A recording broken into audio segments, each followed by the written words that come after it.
appears ordinary till you see the core side of it. And what you're looking for is the story behind the news. We bring it to you from Lagos, the commercial capital of Nigeria. Giving you all sides and political stories round the clock. Every detail from the start line to the final whistle. CoreTV News, expanding your view.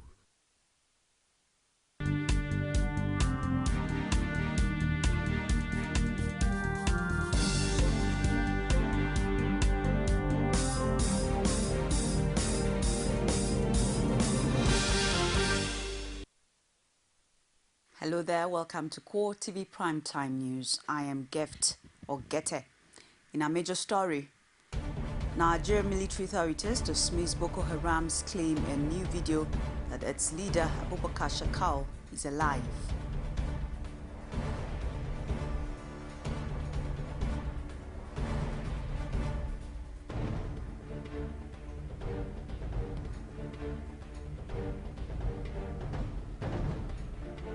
Also in this program, Nigerian Army sets up a 10-member General Court-Martial to try 97 soldiers for mutiny.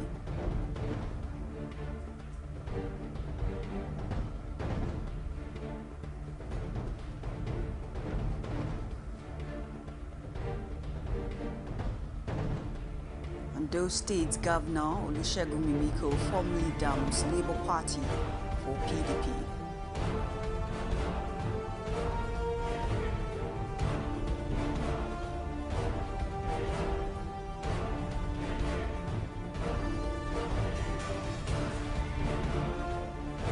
Outside Nigeria, Hong Kong's leader, CY Leong, refuses to resign amid calls for pro-democracy protesters for him to step down.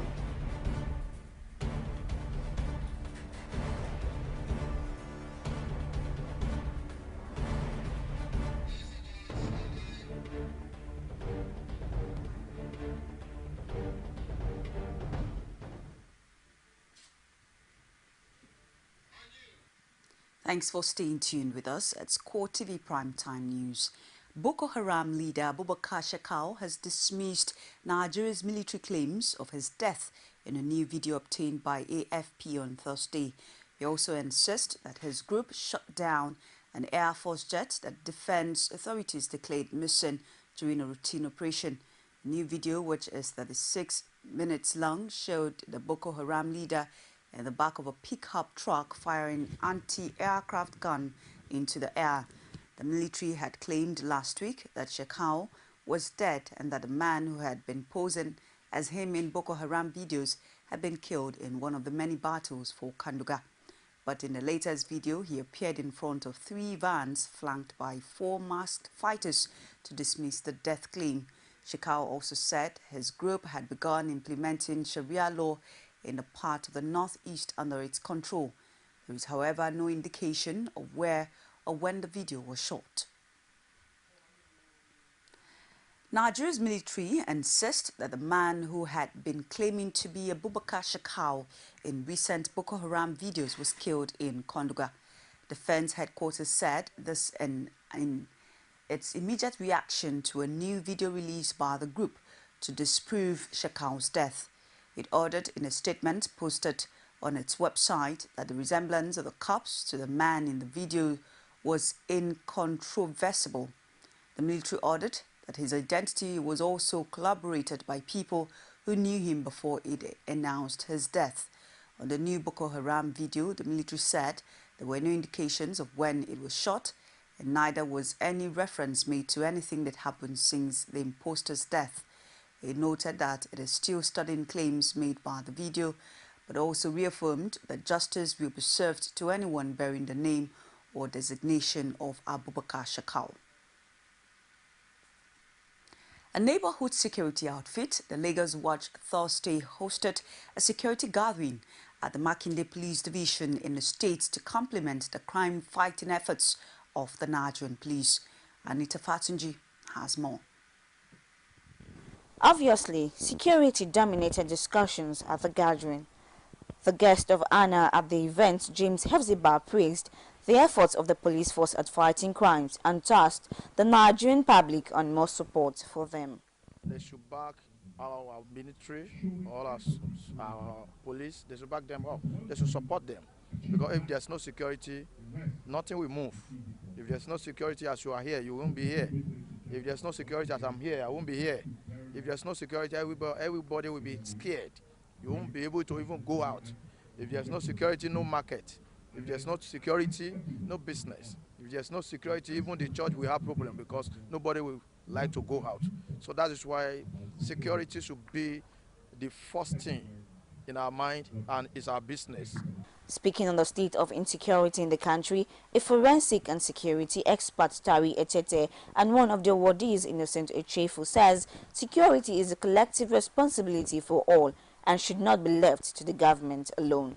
The incident involving the girls till today is something that weighs very heavily on the collective conscience of us as Nigerians. But then you ask yourself, there is a history behind all this. So the task of governance, the security is inherent in the philosophy of governance. Now you ask me, what do you mean by that? I can assure you that if you wake up in the morning and you have access to 3 square meals and your pocket is full, you don't have time to think of things that will cause insecurity. So what is the essence? The essence is to make people understand that government alone is not everything. Government cannot come to your house and do security for you. Security and security is the business of all of us. All of us, especially the community, should join hands with the police and assist the federal government in their own effort because they are making a lot of effort. You can see that in Nigeria budget, security is the largest. So government is trying their best. What is left is for us to join hands and make sure that we live in peace. We should be our brother's keeper. And based on this, we are calling on Nigerians to empower their fellow Nigerians. Because where there's hunger, the crime will rise. The major thrust of the gathering, in the words of organizers, is for Nigerians to cooperate with members of the Nigerian public force as at when due, especially in the area of information sharing. Anita Fatunji, CoreTV News, Lagos. The Nigerian Army has set up a 10-member general court martial to try 97 soldiers for mutiny. It also fixed October 15 for the commencement of trial. President of the newly inaugurated court, Brigadier General Musa Yusuf, revealed that 15 officers are part of the 97 soldiers listed for trial. He also assured Nigerians that the soldiers would get a fair hearing. 97 accused persons are listed for trial by this court-martial for various offences. The offences for the purpose of this trial could be conveniently grouped into mutiny, assault, absent without official leave, housebreaking, conduct prejudicial to good orders and service discipline, offences relating to service property, among others, with a total of 97 accused persons. In line with the provision of Section 35, subsection 5 of the 1999 Constitution of the Federal Republic of Nigeria as amended, every one of you shall be presumed innocent by the court until it is proved otherwise.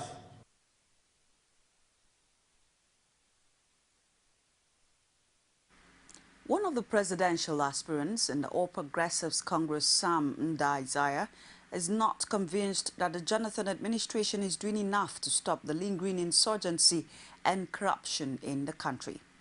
The APC presidential hopeful has been speaking to CoreTV News in Abuja. What we have been doing so far is to react to Boko Haram, not to have, we don't have a strategy. They take up territory and go and try to take it back. And while we're going there, they're taking up another place. We don't have a strategy. We don't. We have allowed the thing to go. And even if you look, there's now a very funny argument happening between the authorities and the people that are actually doing the fighting. The people are saying that they're not even well trained, they are not well armed, and the government is saying, no, it's not true. What kind of argument is that one? How would you have handled it if you were to be the president? If I am a president, and I'm talking about big ideas, why do you think that I'm going to condone, or there will be this kind They are even corruption.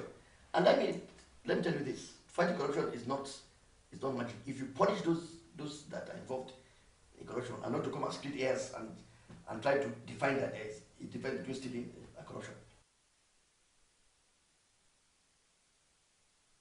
Ekiti civil servants have embarked on an indefinite strike over the non-payment of their salaries by the state government. The workers, under the aegis of the Joint Negotiation Council, say the action is necessary after several failed promises by the state government to settle their August and September salaries. The state government described the strike as needless and promised to pay the salaries as soon as possible. Rashid, who has been monitoring the situation, filed in this report.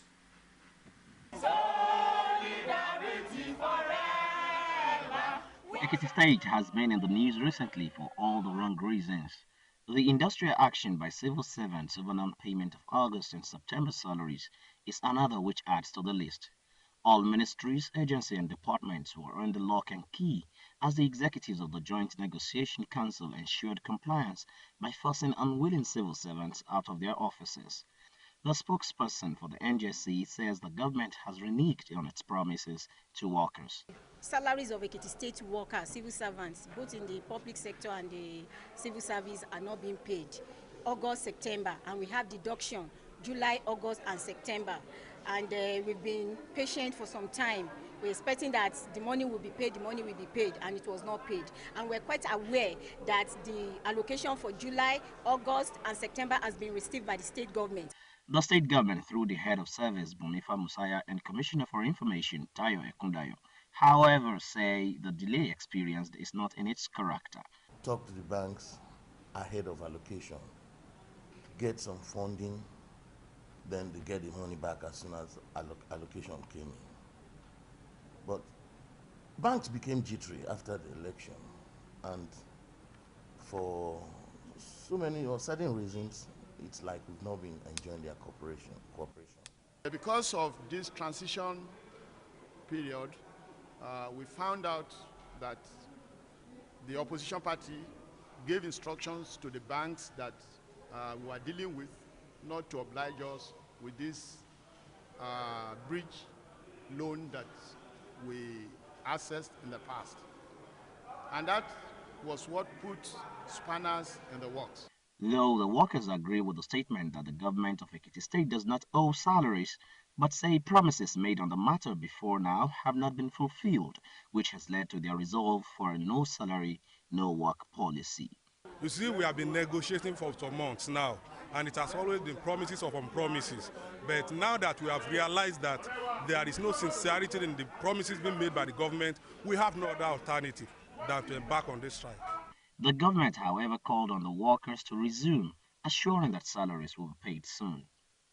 I've just left the governor's office now, and he has assured me, and at least workers should get their salaries before close of work today, based on the information we have. To appeal to the workers to go back to work and see whether we are not going to pay this salary as we have decided, and I know government is working seriously to make sure that as quickly as possible these salaries are paid.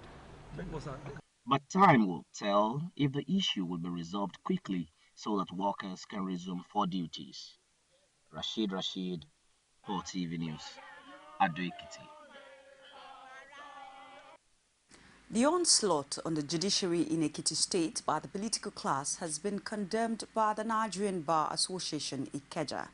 Oluwaseyi Adegoke's report is presented from our studios. Last week's violent assault on the Ekiti State Chief Judge and the state judiciary was received with shock across the country.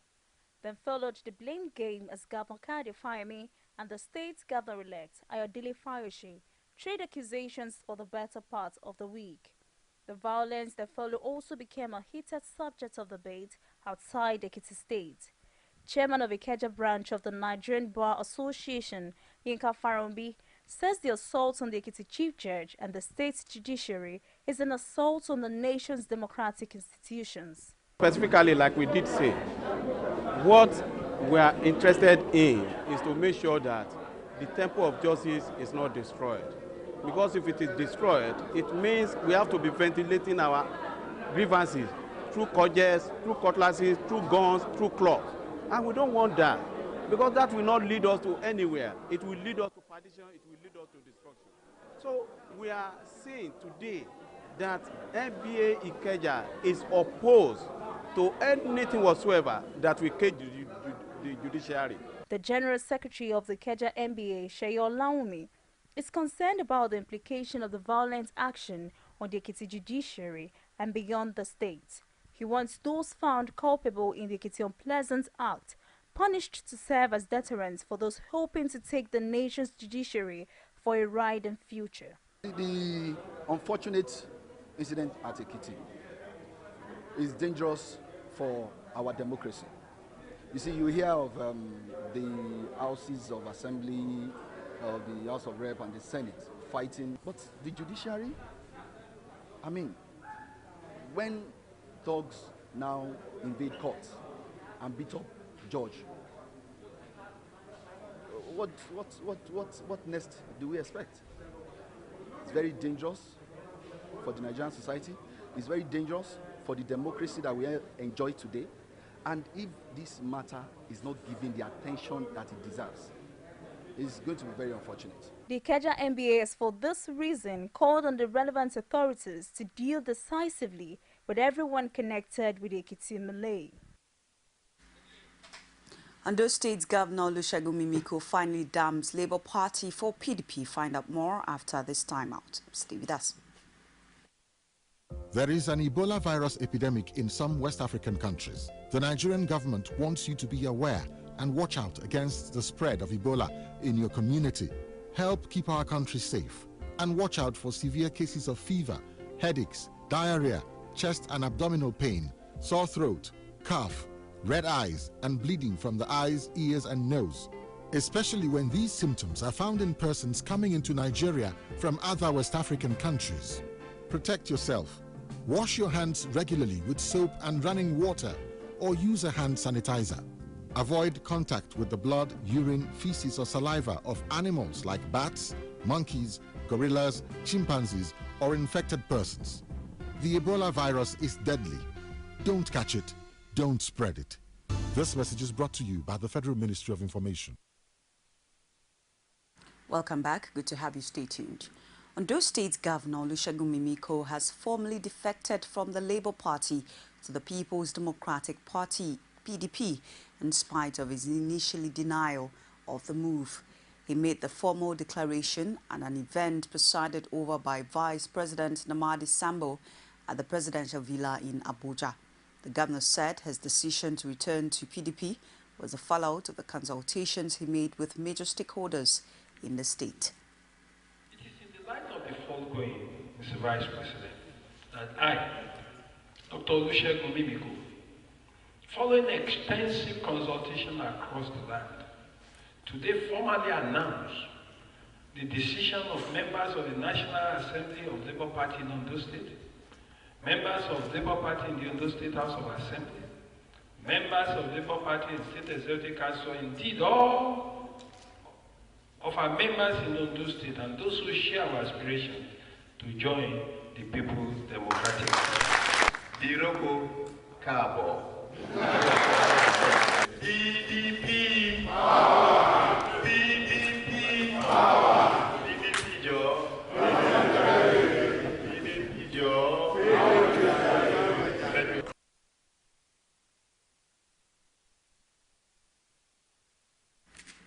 Former Vice President Atiku Abubakar has welcomed the decision of former head of state Muhammad Buhari to join the race for the presidential ticket of the All Progressives Congress. Atiku said in a press statement personally signed by him that he also looks forward to confronting him in an open, free and fair contest. He noted that the task of rescuing Nigeria is a duty all APC leaders are committed to, especially as the country has floundered far too long. The former vice president insisted that himself and Buhari share a common concern about rescuing the country from the PDP. The People's Democratic Party has held a rally in Yola, the Adamawa state capital, to canvass for votes for its governorship candidate, the acting governor of the state, Hamadu Umaru Fintiri. Correspondent Martins Dixon was there. He filed in this report.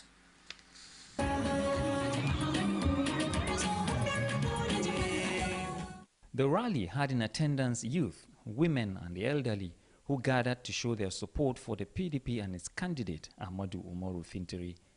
Top political figures in the state were also in attendance, including some governorship candidates who contested the party's primary election with the acting governor. They stated reasons why they are now supporting Fintiri to win the by-election. Adamawa is a PDP state, and in terms of confidence, I'm very, very confident we will win this by-election, and we will continue the legacy of the PDP in the proper way. We should have the spirit of sportsmanship. When you lose, it's not the end of life. You should support the person who has won, especially when you are in the same political party. Of course, the person who has won has been my speaker, is the acting governor. For sure, we will support him to make sure that he wins this election hands down. While addressing the rally, the state party chairman, Joel Madaki, encouraged the people to vote massively for the PDP. The acting governor, Umaru Fintiri, thanked the people for turning out to show their support to the party.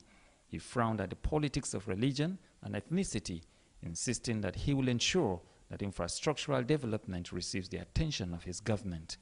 Martins Dixon, CoreTV News, Yola. Former Minister of the Federal Capital Territory, Nasser El-Rufai, has declared his intention to contest for the Kaduna State governorship seat on the platform of the All Progressives Congress. El-Rufai hinged his decision on his desire to rescue the state from what he termed bad leadership and economic backwardness. The former minister made his intention known shortly after presenting 16 branded vehicles to the APC leadership in the state ahead of the 2015 elections.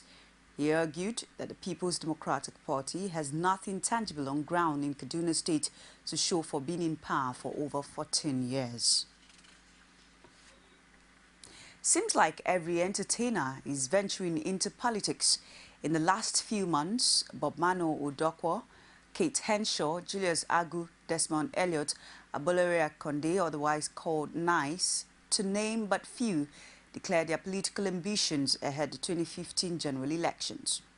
Gospel music artist Kenny Sends Best is the latest on the list.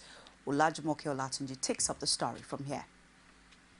The younger sister to Kenny's music CEO, Kenny Ogungwe, is gunning for his support at the Lagos State House of Assembly.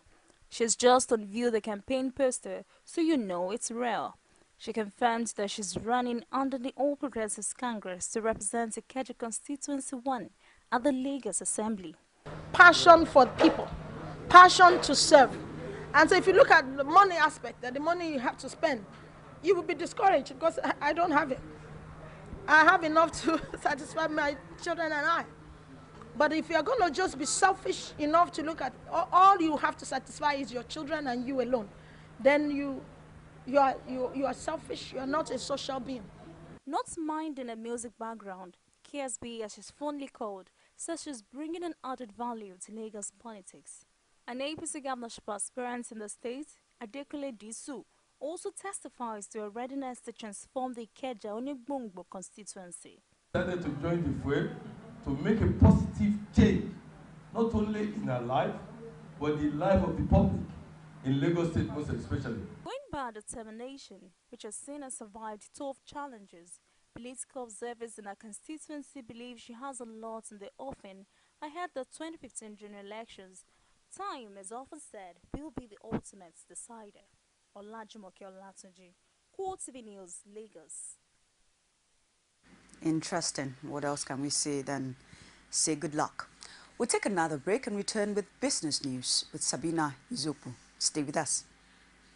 You can now watch CoreTV News live from anywhere in the world on our website www.coretvnews.com. Click on Live TV on our website and watch us live. And welcome to CoreTV Primetime Days. To follow us on Twitter, click on Twitter icon on our website.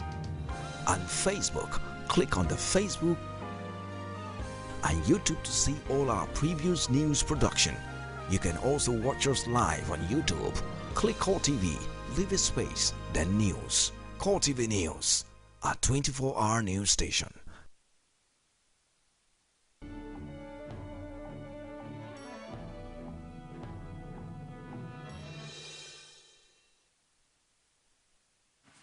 Welcome to Business News with me, Sabena Izoku.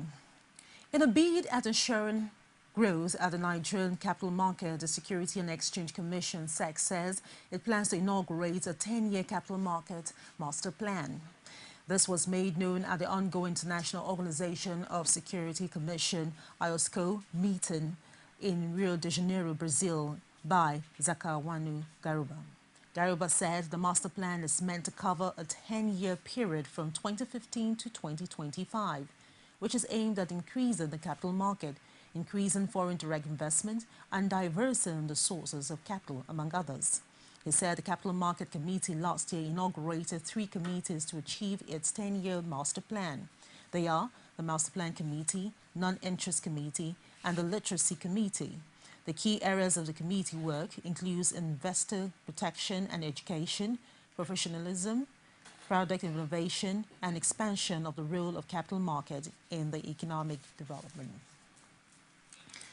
The Standard Organization of Nigeria, SAN, has signed an agreement with 3 indigenous firms to inspect and certify all imported used vehicles before being fit for use. The Director General of the organization, Joseph Odumodu, made a disclosure at a news conference beside the signing of the agreement in Abuja. He said the purpose of the agreement was to implement and enforce standards of imported used cars in Nigeria, listing 3 companies as Quality Assurance Project, Meditech Scientific Limited, and Kotenak Destination Inspection Limited. Areas to be inspected by the firms include the vehicle structure, mechanical aspects, safety inspection, vehicle emission test, and valuation of vehicles.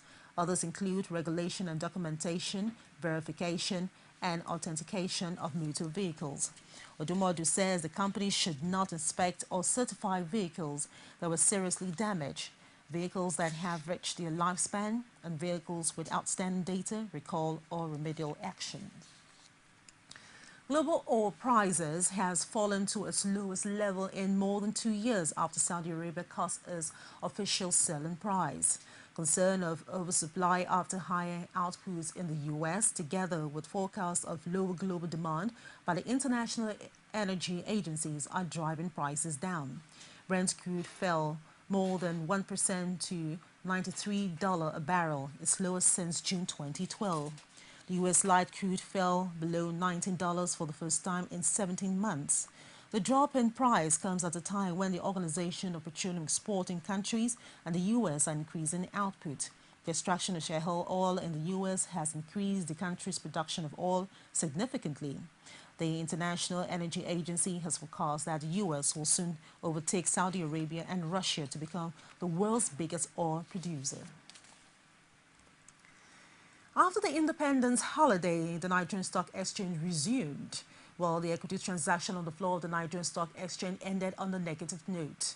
The All Shares Index depreciated by 0.18% to close at 41,135.56 basic points. Market capitalization decreased and closes at 13.58 trillion naira. In all, a total of 673.97 million shares, valued at 6.3 billion naira, were exchanged in 4,967 deals. Report shows the Stanbic IBTC tops the gainers chart, followed by Better Glass, Unilever, Nigerian Breweries, and Champion. On the other hand, Nestle topped the losers chart, followed by Guinness, Seplat Oil, PZ, and Dangote Summit. Meanwhile, here are the top 5 trades.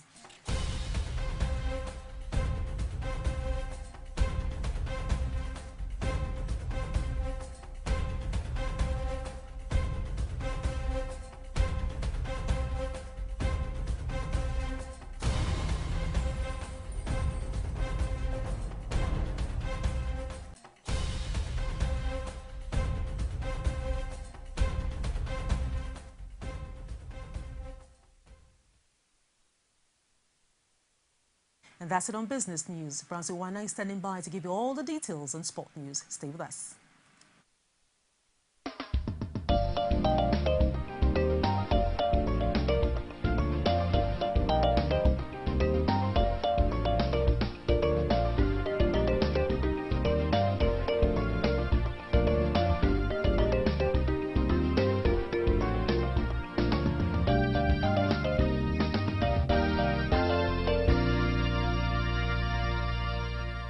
CoreTV News, expanding your view.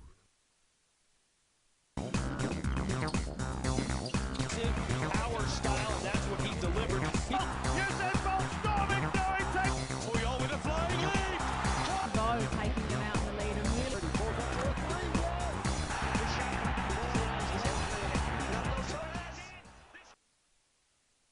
A very thanks for joining us on Sport News tonight. My name is Brownson Uwana.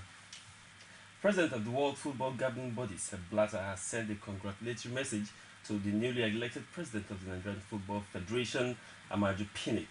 In a letter dated 1st October 2014 and titled, Your Elections to President of the Nigerian Football Federation, the FIFA boss acknowledged Pinnick as the new NFF President and wished Nigeria well under the leadership of Delta State Football Association Chairman.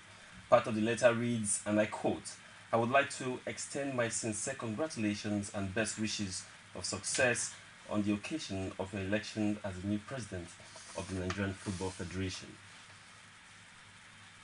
Players of the Nigerian Professional Football League side, Dolphins of Port Harcourt, who downed tools on Wednesday, have been pleaded upon to return back to training.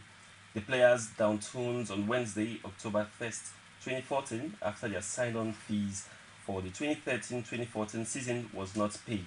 The players had visited the government house about a month ago and got promises that all outstanding obligations would be addressed and set off by September. General manager of the team, John Johnson, made the appeal to the players, urging them to return ahead of Sunday's clash against Abia Warriors. And now to the National League, where Nigerian National League have postponed all league matches slated for this weekend by 2 weeks on account of the Muslim Salah celebration. The postponement promotion, Chelsea 3SC will now play their next match against rival MFM of Lagos in a fortnight, and both teams now have the long break to prepare well for the match slated for Ibadan. Shooting Stars, Gabros, and MFN are all jostling for the NLL Division B to play in the Nigerian Premier League next season. The league leaders, Shooting Stars, were relegated from the league last season.